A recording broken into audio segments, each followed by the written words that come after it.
No one gets married expecting it to end in divorce. And when you've been married for 30, 40, and maybe 50 years, the idea of splitting up can feel almost unthinkable.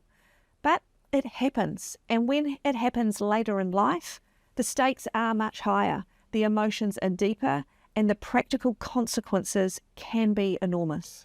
There's the house, the money, the wills, the family, and a whole future you may not have expected to be rebuilding.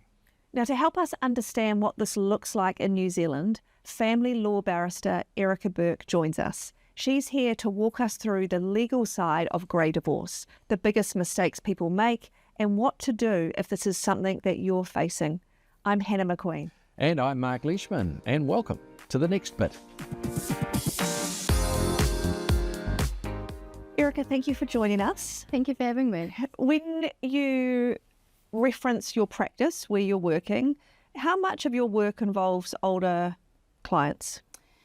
A fair size now, but most of my practice is younger clients, so younger than in their 70s or retirement age, but it is increasingly becoming common to have older clients or clients who are in the later years of their life. Because that is the new thing, isn't it? That it's the grey tsunami or the grey divorce. I haven't heard of grey tsunami. I quite like that. Yes. Yeah. Yeah, the grey divorce. It's increasingly common, I think. It's probably down to a number of factors, but I think that, you know, it doesn't mean when you retire that you have to sort of pack it in and you're on the downward slope. I think it's just a new season of your life. And a lot of people, at least I'm thinking of my parents and my clients, you know, they want to do things, you know, they want to take on new projects, they want to travel, they might want to just do things that they couldn't before when they were either looking after children or, you know, with the person that they were married to. So, what are the most common reasons why people do decide to get a divorce? Later in life. Later in life, you can have the kind of classic scenario of, you know, when the kids leave, adult children leave, empty nest syndrome, sort of like COVID, you know, you're in the house alone together and you realise that you don't really... I can imagine, yeah. Yeah, you don't want to, you know, continue with the person in front of you.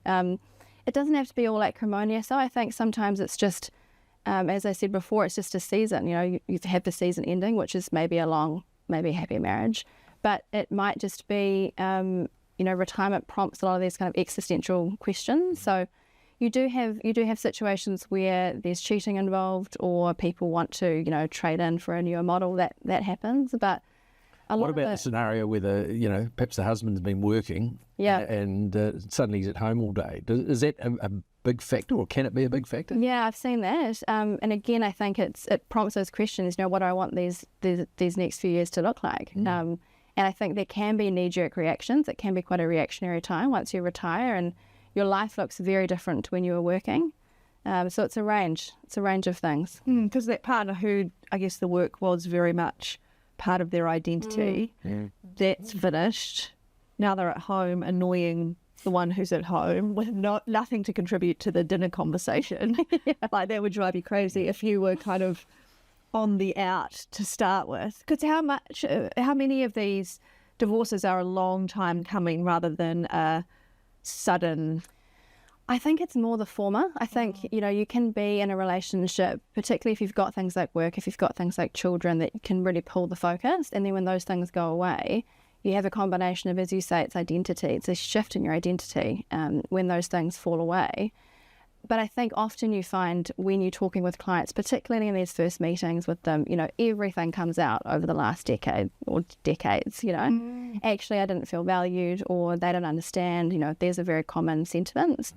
And I think with relationships in general, you can have a separation that at the time maybe it's based on, you know, a fight, or it's based on some kind of external factor, but actually under the surface it's usually, it can be years of kind of harboured feelings, resentment or feeling unvalued, that kind of thing. I suspect it's more women who instigate these divorces than men? Well, my clients who are in their older years have typically been women, but I don't know if it would be correct to say that most women instigate it. I do think that there is an increase, though, in women who, with societal attitudes changing, who feel that they actually don't have to have either a husband or a long-term partner, that they can be independent, that they can have that sense of, freedom. And I think ultimately, I think that's a great thing. It's great to have a sense of agency when you're separating, rather than feelings of my life is ending and I can't do it on my own. But those sort of feelings of, oh, I've actually got years that I can focus on myself now. That does typically, from what I've observed, tend to be more from the woman. I spoke to a divorce coach as part of researching for this topic, and she said that in her experience 70% of the separation is triggered by the woman.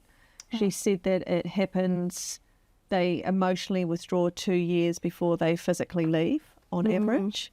And one of the things that she said was the reason was, I guess if we're talking from the woman's perspective, some feel like their whole life they've given to everyone else and now it's their time, and not necessarily a time that they were anticipating being on their own, but they wanted a shift in the dynamic of the relationship and their status in the family, I guess. And if that didn't come, then they're like, well, I've got 25 summers.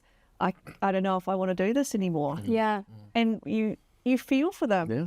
It's like a life of service. You've given so much of yourself to other people and it's my time now. That's a really common sentiment, which I think is great. I think it can be a really good thing.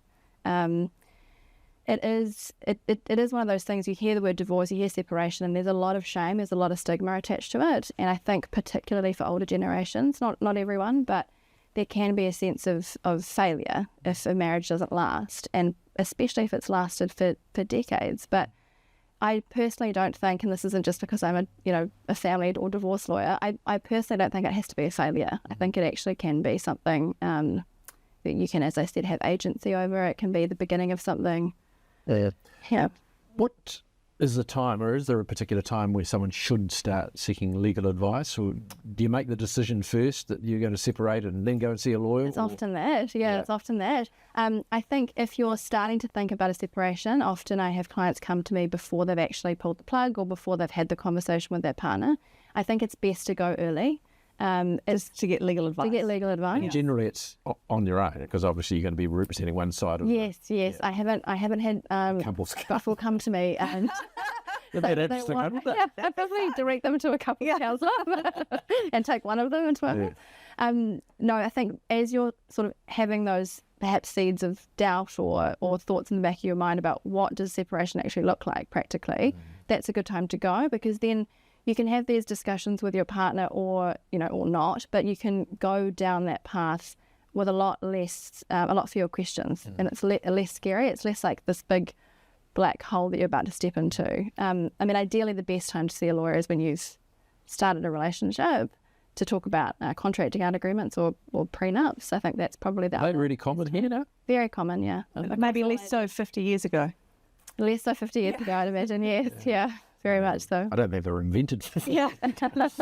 Who knows? Again, they come with questions or feelings of taboo or shame, or if you're happy in a relationship or you're about to get married, why do you want to talk about how to separate? But I really believe that, I think if you're talking about the hard topics at the beginning of a relationship, that's a good thing. When things are respectful and happy, you want to talk about the plan if it all goes to custard. What's the first question? Is there a question that generally people ask you first time? How do I separate? What's it going to look like? Can I keep the house? If it's younger relationships, it's about children, so you don't really have that when you're older.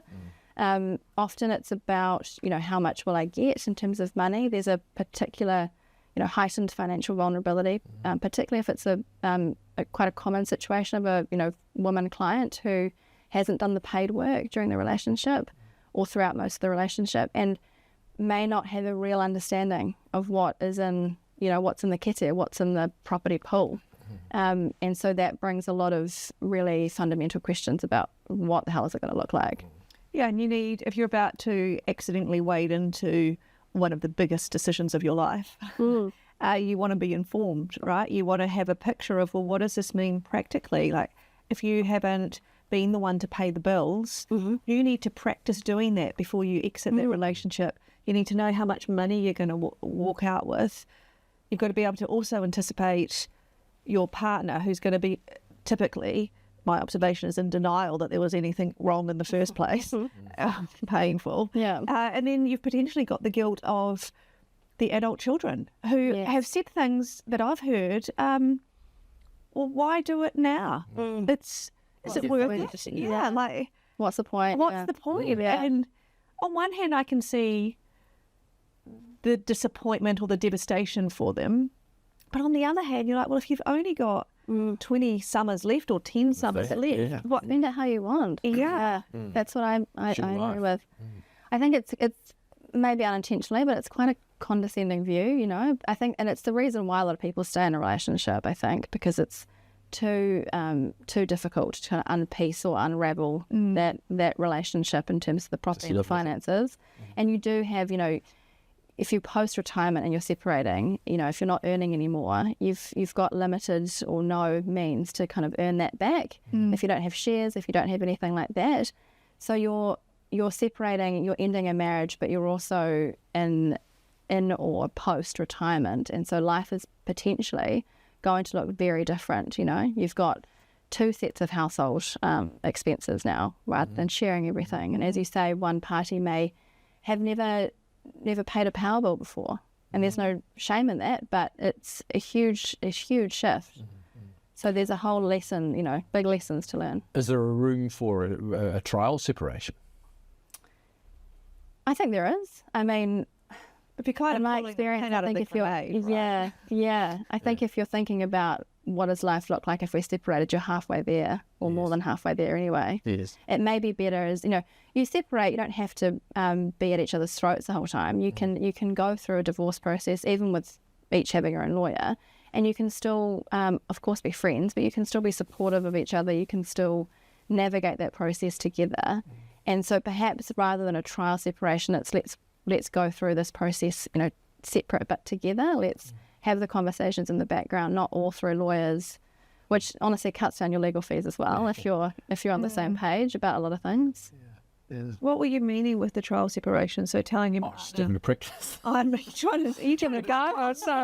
No, just think, well, you know, let's trial it and see how we get on. I mean, you might find, either partner might find they can't cope, or both of them might find that, you know, actually we're probably better off together, whatever, I suppose. Or it might end up in like a new relationship dynamic, you know, if there's money and property available, perhaps you live in separate houses, but well, that's the point. You know, can better afford to be yeah. And because often it's, if you are going to pull that pin out of that grenade, it's, you could be upsetting or pulling 2 retirements into jeopardy, which isn't the reason not to do it, but it is something to be mindful of, right? Because there's real consequences.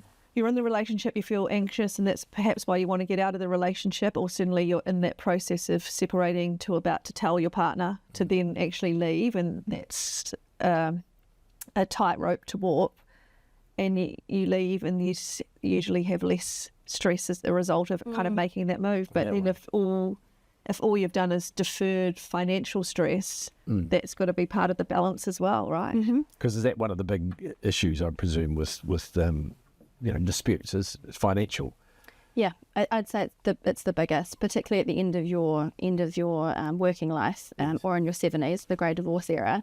You don't have things like, you know, what we used to call custody or child support to deal with anymore. That falls away, and so it's really this financial crunch point, you know, nearing or post-retirement. There's only a certain finite amount left in the pool, perhaps. So, and that again is the reason why a lot of people just decide not to. Have you had many that come to you and then they're kind of partway through and then retreat? No, I have had lengthy delays in between that first meeting. So I've had initial meetings where they want to get a lay of the land. They may be relatively organised in their thinking, but they need to just see exactly, you know, get their ducks in a row as best they can. And then after a certain period of time, they'll come back and say, yes, I think let's initiate this proceeding or procedure. Is there a difference between well, there is a difference between separation and divorce. What's the sort of legal difference, if you like? So the legal term for divorce is called dissolution of marriage. And so separation is when you separate, the relationship's ended. It doesn't require it to have been a marriage. It can be a de facto relationship. And that's initiated essentially by one party communicating, at least one party communicating that they're ending things. Divorce or dissolution is after you've been married. If you separate and you live apart for 2 years, at that 2-year mark, from then you can apply for a dissolution. So you have this 2-year period where you're still married but can be separated. So that's a trial separation. You're there. You've got it. You've got it. There you go. I mean, it's trial separation after it's initiated a full separation. Yeah. When you go into splitting the assets that you said, that's because the kids are out of the way, the custody is an issue, so you're splitting the assets. Yeah. For a lot of older people, they're living in a retirement village. Yeah. And the challenge there is you don't actually own that property, right? You've got the right to occupy it. Yes, yeah. How does that get recognised in a relationship separation? So you have, as you say, it's a licence to occupy. If you're both in that property together, or that unit, whatever it might be, my understanding is that that's throughout most of the retirement villages, if not all, that's treated as a joint ownership of that licence. So if one of the owners dies, that will transfer to the surviving spouse. Otherwise, it's similar to basically every other asset you're trying to divide. The asset's there, it's not the actual property itself, it's the licence, but that will have a value. There may be some dispute about the value, but you then have to say, well, if one party is going to stay in that property and the other party is leaving, which you presume they would, how do they buy them out of that half share, or how do they compensate them? If there's other property in the mix, if there's bank accounts, savings, whatever it might be, can the leaving party perhaps recoup their half share from those other assets? These are all sort of questions you ask, at the initial stages of the process. And how do you factor in the fact that perhaps one has been the earner and the other hasn't? How does that work out? Well, typically, if you have that situation with a traditional relationship, one party is doing most of the paid work, the other party isn't. If on separation, you can argue or claim that the non-paid worker or non-paying worker party, if they can claim, well, look, this typically is the case for younger relationships, if they've still got an earning capacity. If they can say, well, look, I have vastly reduced income earning capacity compared to you, then sometimes you can successfully claim that they'll get a greater than 50% share of the relationship property.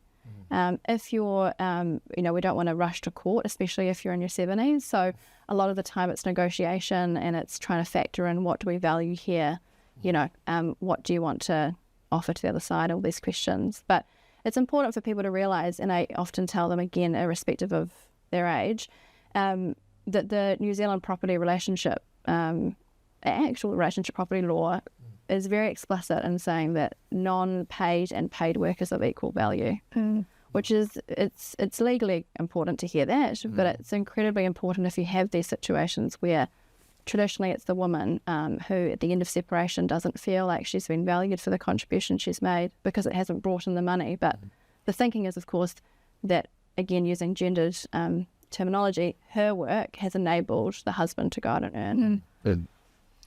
So the relationship property law basically says everything's split 50-50 kind of as a minimum, and sometimes it can tilt in another direction to recognise things sacrificed.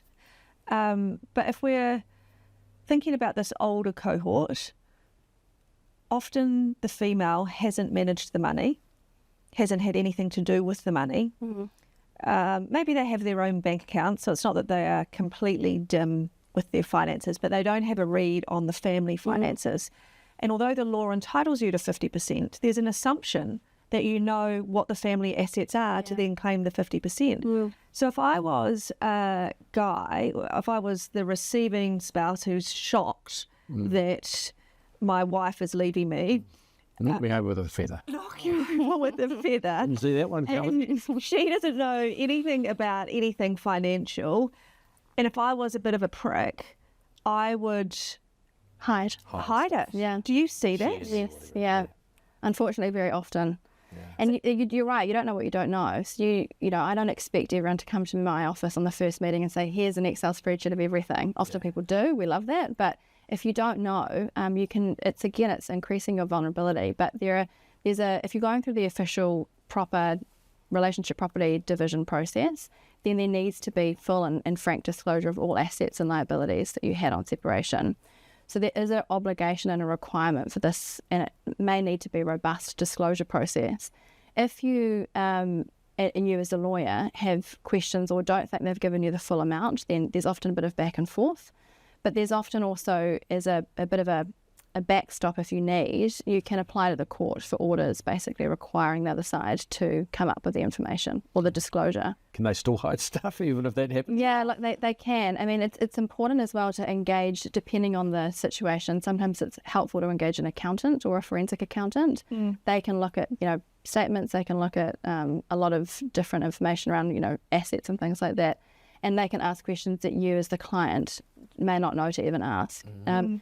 Otherwise, if you get disclosure of bank accounts at separation, sometimes my starting point is to make sure that it's a really extensive period of time if there's concerns around trust or transparency. And then the client themselves can look through those and say, I don't recognise that bank account, that's going somewhere else. And so, you can follow that through. But it's helpful as well if they know even just a little bit, they may say, I saw an email about some shares, or I had to sign something with this bank. Even that's helpful. Yeah, I think back to before you pull the trigger, you've got to have an idea of some of the stuff, because the risk is that your partner's not going to be forthcoming with it. And so back to how you look at doing that, some practical tips that in my past life is with clients, it would be going to the bank and asking them, wherever a bank exists nowadays, find a bank that allows a human to enter it and ask them, what accounts am I registered on? Because often the partner's got you as a joint owner, but it's not showing up on your internet banking. And think you've got to get it. This is the time to be a little more, a little quicker, a little more... they're sort of proactive, I think. Yeah, and sometimes we'll prepare authorities for the client to sign that we send to the bank and say, give us all the information under this client's name.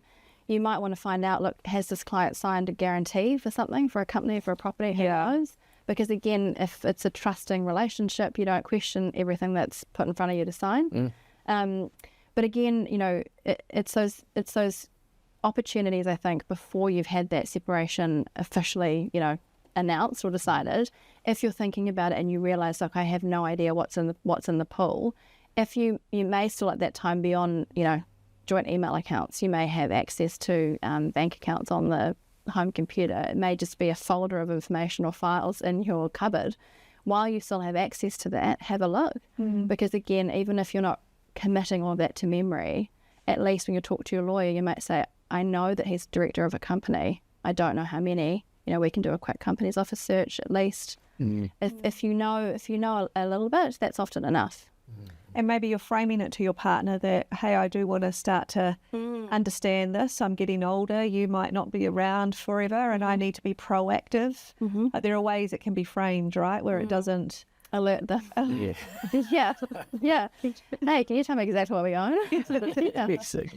What if someone dies halfway through the process? Where does that leave it? It's good for the surviving spouse. Is it? Yeah, well, it can lead to claims in the court against deceased estate, so it can leave things just a lot more messy.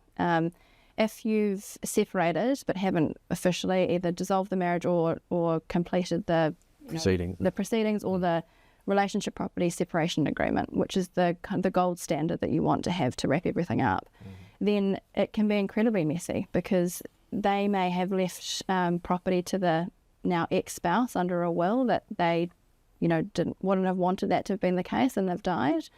You haven't got a completely finalised agreement, so even if you've got a draft with a lawyer, that's not enforceable. If you had an intention or an idea of what was to happen that you both agreed on, that's gone down the drain if it's not recorded in an agreement before you've died. So it can open up a whole lot of questions, a whole lot of unravelling. It's unfortunately quite a common situation. What's the solution there, in the sense of?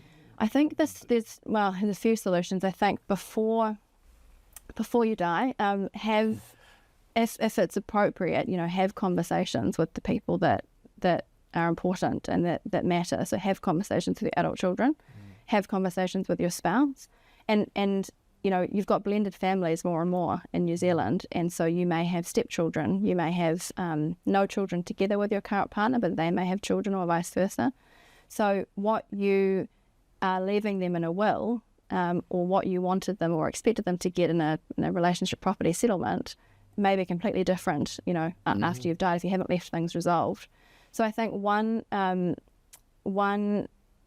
piece of advice would be, particularly if you're still together and you're older, is go and see a lawyer and do some asset planning in a general sense. But otherwise, it's really prioritising, I think, having that relationship property settlement agreement. Don't let it, sit on the shelf. And get your will updated. And get your will updated at the same time, yes. Yeah. So in New Zealand, if you have a will and it provides for your spouse to have the appointment of being your executor, or it provides for your spouse to receive gifts of money or assets, whatever it might be, those clauses are revoked. They're void on your death.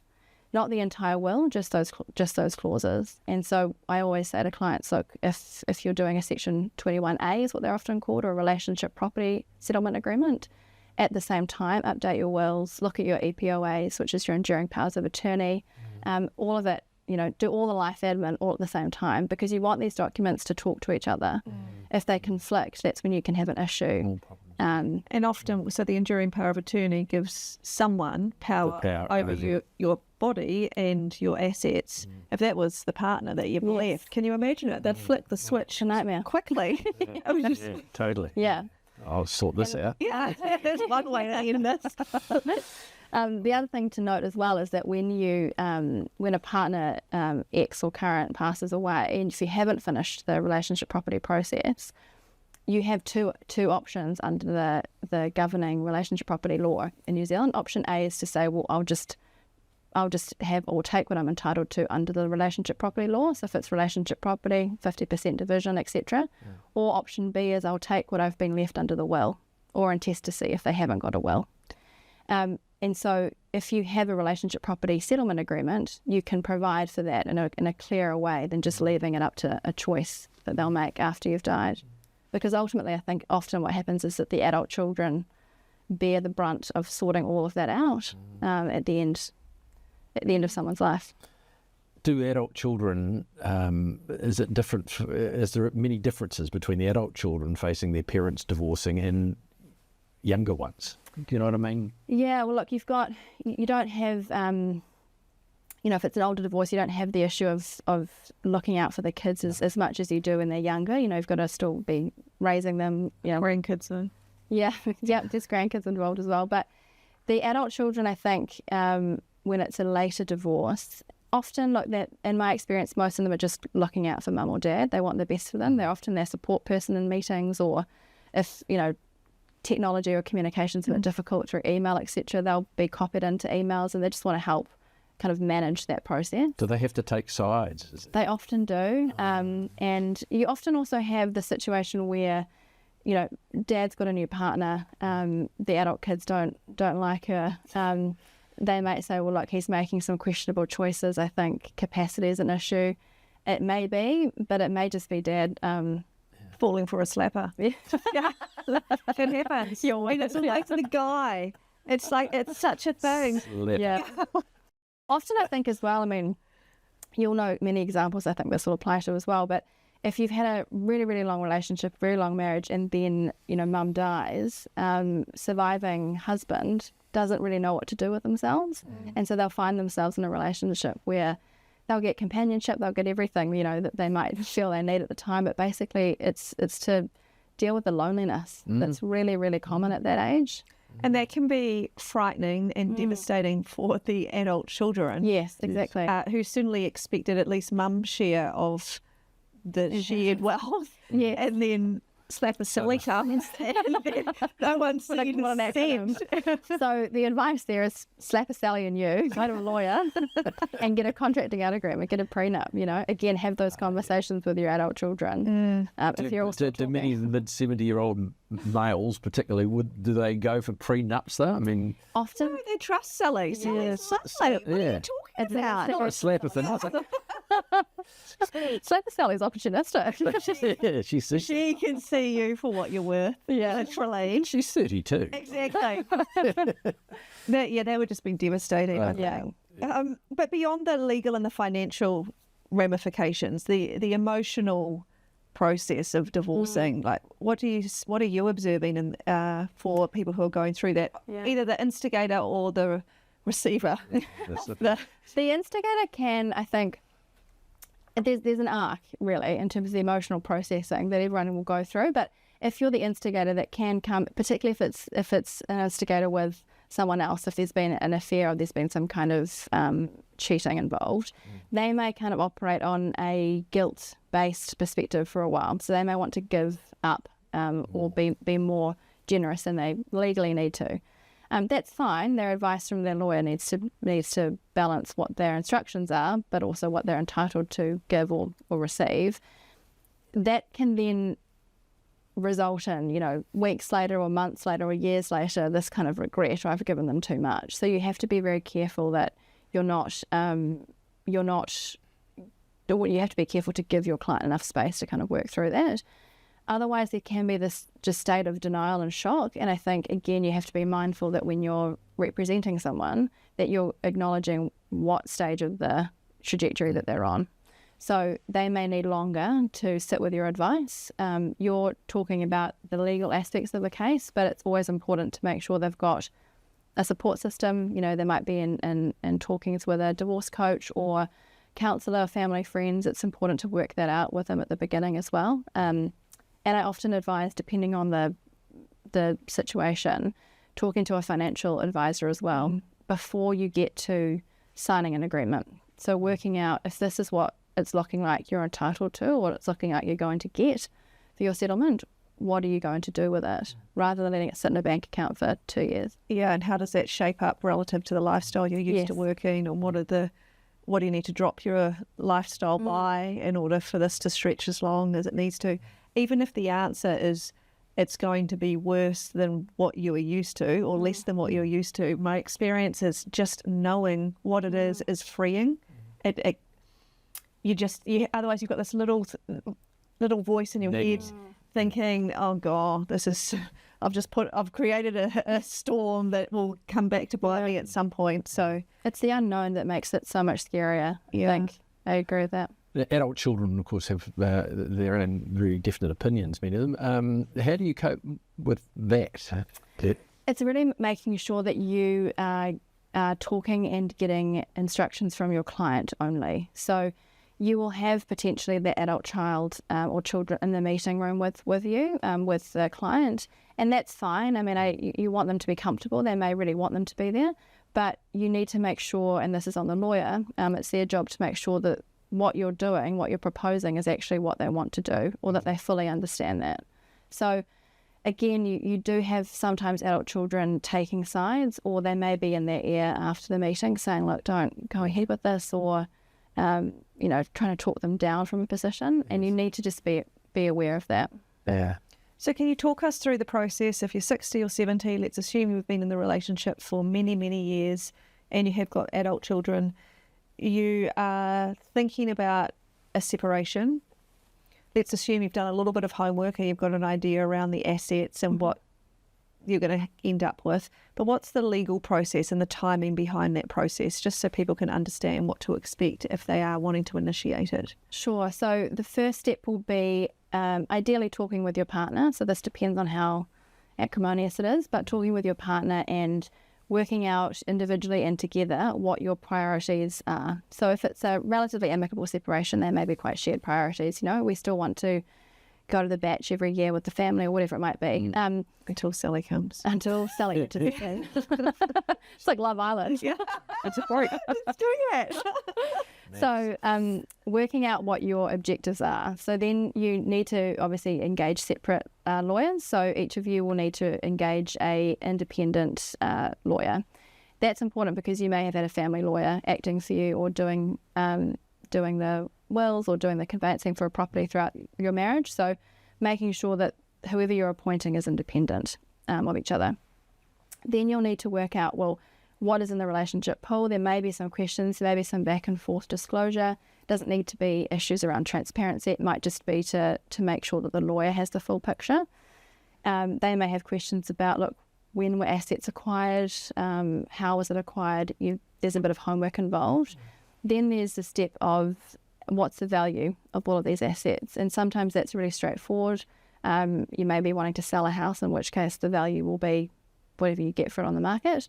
Otherwise, there may be business valuations. There may be, family chattels, which is the furniture and everything in the house. How much is that worth? You can come to an agreement between yourself on those things as well. There's room for you to both agree, rather than having to engage independent valuers every step of the way. And then there's this, ideally, it's negotiation. It's not straight to court, but then there's this back and forth around, let's try and work out a settlement agreement. So division of property, there'll be spreadsheets most likely from the get-go, working out what that final adjustment sum will look like if one party's taking more of the assets than the other.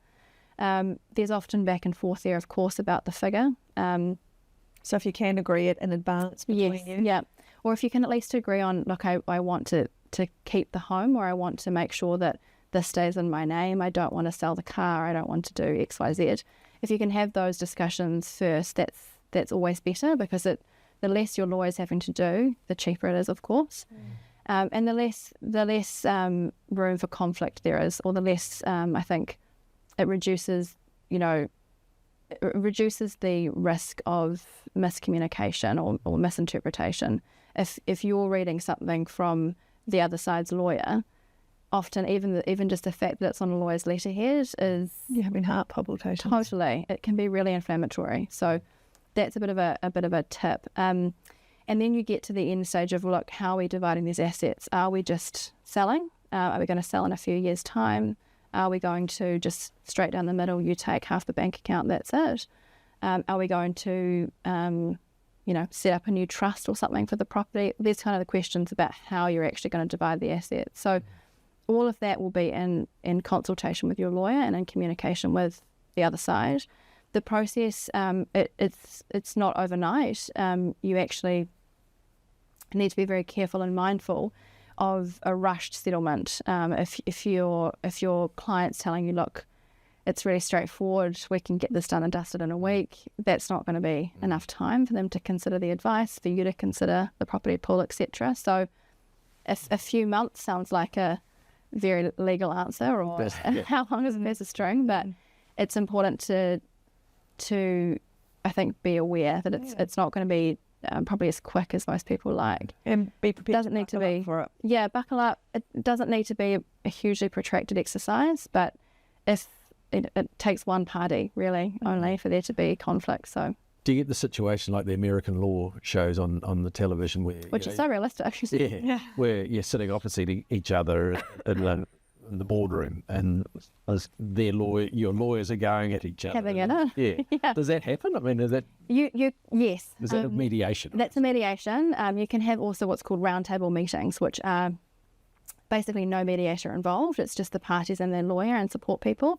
They can actually be really helpful, and they can be really productive and efficient. If they get on.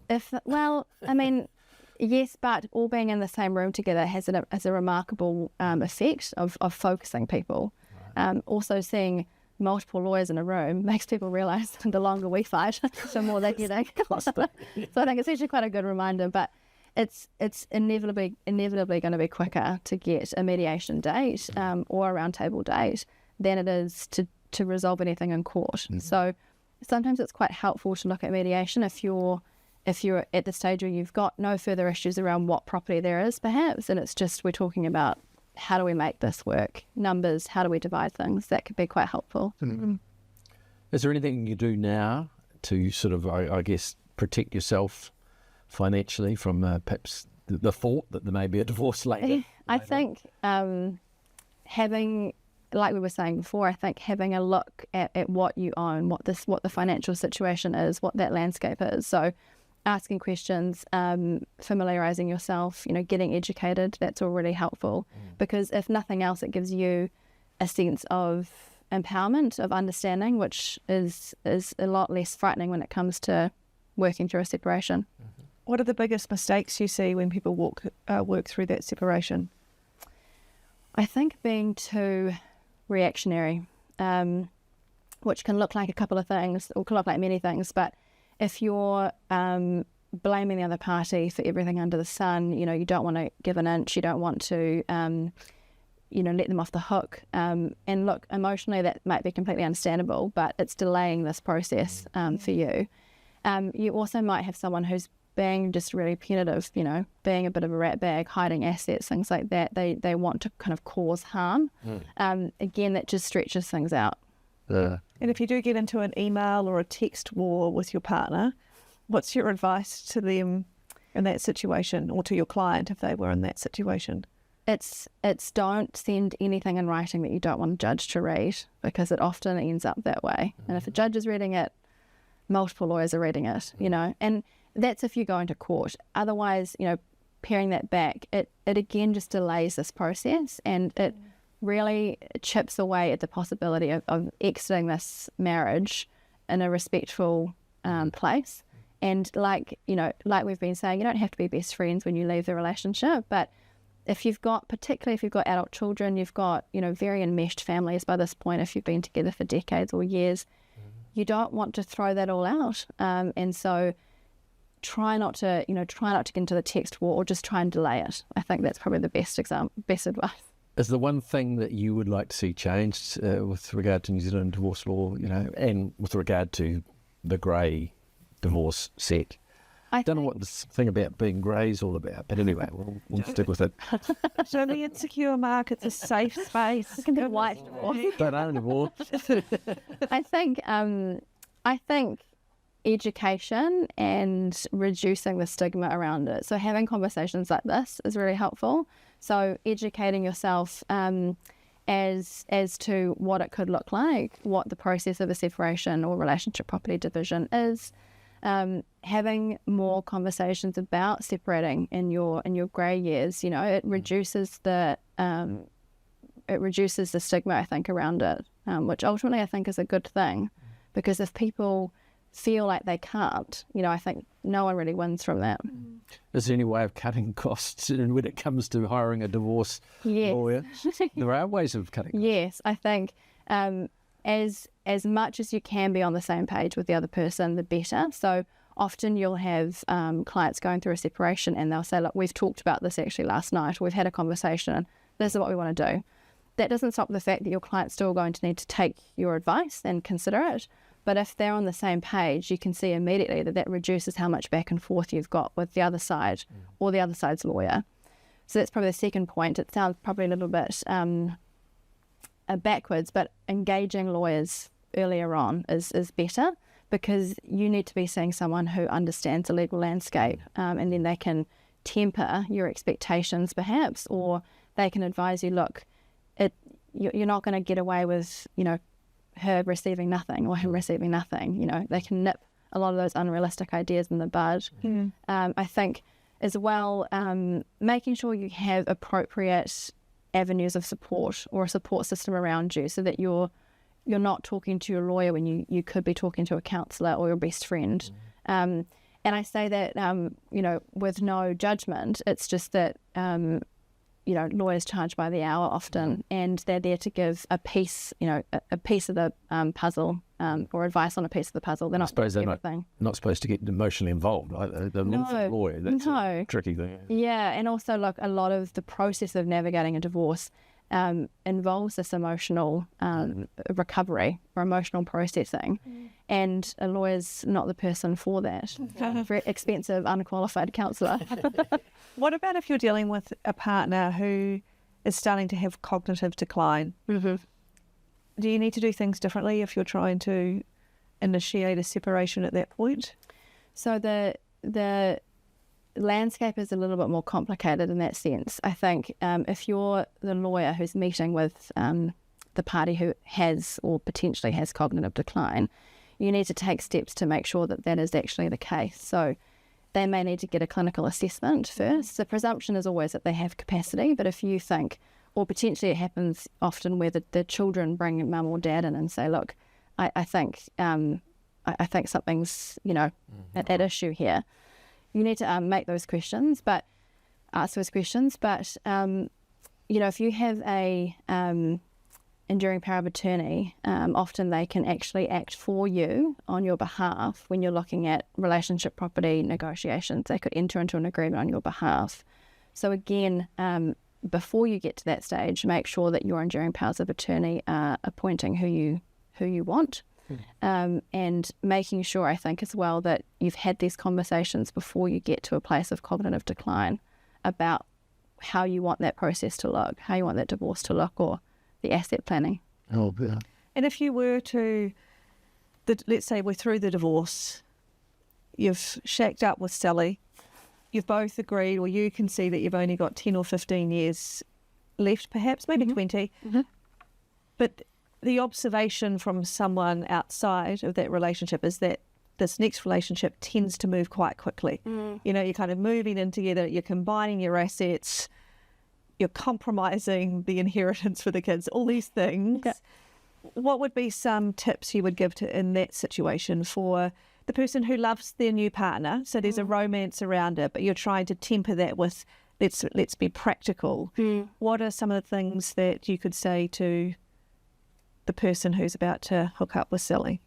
I think has already hooked up. Yeah. The train's at the station. Yeah. I think it's talking with a lawyer and looking at getting a contracting out agreement or a prenup.